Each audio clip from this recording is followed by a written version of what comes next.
Morning, Kris. Leon just said he's not happy with his game. He hasn't been all series. Just wondering what you're thinking and how do you get a guy out of his head like that? I think Leon puts a lot of pressure on himself. I think the best players always want to be the best and expect a lot out of themselves. And, I've seen Leon play better than he has, but I think he's been contributing a lot, and I think he's harder on himself than he should be. And, I don't know. I think yesterday he had a good day of practice. He looked like his self, and I'm expecting him to play a good game tonight. Right side, front row, Derek. In that same vein, Kris, I just want to ask you about moving Ryan Hopkins to his line. I guess, does that give you more balance, or what was the kind of thought process of moving Warren Fogle up and Ryan down to his line? I don't know, just, matchups, what they want to do, and having a little more speed or defensive responsibilities. It was just more of a matchup thing. That was it. And, that was about it. In that same row, Jason. Kris, before Game 1 of the postseason, you mentioned it. You didn't really know what to expect. It was your first time in it. You're set for Game 24, I think it is. Can you take us kind of through what your journey's been as the coach and what you've maybe learned about yourself throughout this playoff? I don't think I had time to think about myself, just with the line matchups and the systems and pre-scouts. Probably when it's all said and done, and then I'll look back and reflect on it. But I've enjoyed the journey. It's been I can't say it's been fun. I like where we've gone and what's happened. But I like the players. I think we've all been enjoying this process. And when it's all said and done, I think I'll really appreciate it. Has it been more intense than you expected or less? Like in the moment you talk about the line matches and how every shift matters, maybe every decision for the coach matters too. I don't know. As a coach, you're always on coach mode. You're always thinking about things. And, I've been in that situation too. Obviously, the stakes are a lot higher when you're in the NHL. But whether it was in junior and the American League, I never had a lot of big games in the American League, but junior level, there's those early mornings where you wake up and you're getting to the rink early and thinking about something because you can't sleep. And, that happened in junior and happened here. And you got big decisions to make. More eyes are on you in the NHL, obviously. But the process has been the same. Left side, front row, Bob. Kris, you might have missed it, but Leon circled back on, self-criticism. Just a thought on, has it been your experience that the best players can handle it and they don't sit there and just shut it down?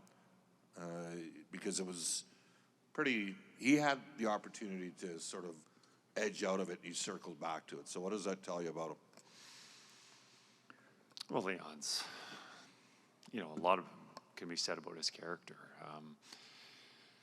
He's played through injuries and come out with these unbelievable performances throughout the playoffs this season and past.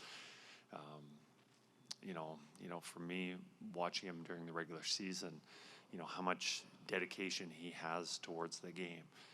He is the first person to the rink every single day, whether that's for the game or practices. He's sometimes at the rink an hour before anybody else shows up. He loves the game. He's very critical about himself because he expects himself to be really good every single day. Sometimes that can be hard on a guy because he's too critical. And like this playoffs, I think, or this playoff, obviously throughout all the playoffs, his body of work has been tremendous. And then I think he's just being hard on himself this series. And I think there's more. I think he's played better, but he's still been pretty good for us. Left side, third row, Slav.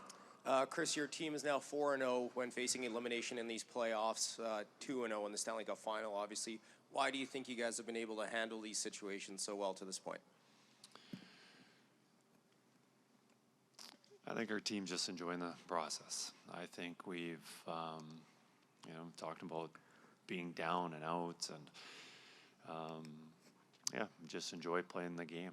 And you look at, you know, when we're facing elimination, but also I got a stat from our video crew, our stats guys, this morning about in elimination games, whether we're facing elimination or we can put a team out for their elimination. We're 6-0. We've averaged 4.5 goals for and 1.8 against. And I think this just likes the big stage. They like the big moments. And yeah, they've gone with it just because I think they saw the other side of it when things were rock bottom a long time ago. Right now, they can just play hockey and enjoy it. We'll take two more. Second row, left side, Tony. Morning, Kris. Just rewinding just over 7 months ago when you first took over this job, without giving away too much, what were your primary objectives in terms of making sure the penalty kill was where it needed to be now? I think the first step was just finding out who we wanted penalty killing and having some regularity on pairs, units. I think that was one of the things. You know, with the system,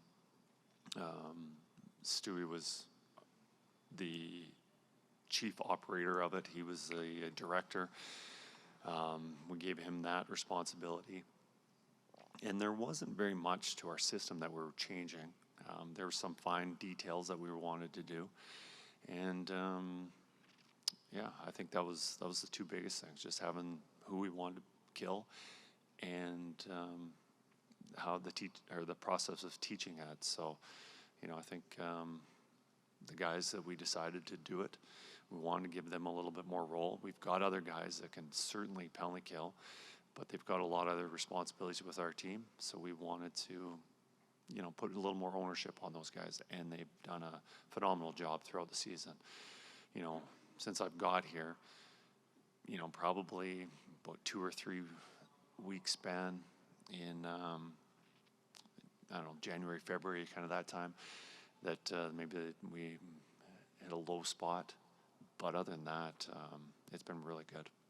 Last one, left side, first row, Ryan. Real quick, first of all, I was going to let the Evander Kane question go today, but Cam Tate insists that it gets asked. So Cam wants to know what the status is of Evander and if there's a chance he might be available tonight or next. Yeah, no, he's looked good on the ice, and you know, he's feeling much better, and that'll be a game time decision.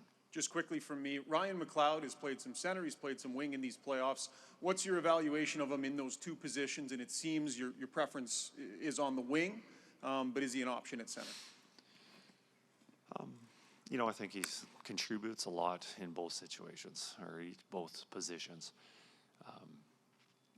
I think those decisions usually come with not necessarily what's best for Ryan. I think it's best for what's best for the team. If we need more speed through the middle, or, you know, with our lineup and who we decide to play, do we have an excess or an extra centerman that we can bump him to the wall, or, you know, there's a lot of decisions. So I don't think that's necessarily, I see Ryan better at left wing or better in the middle. I think he's got positive attributes in both those positions. I think it's more of what our team needs as a whole.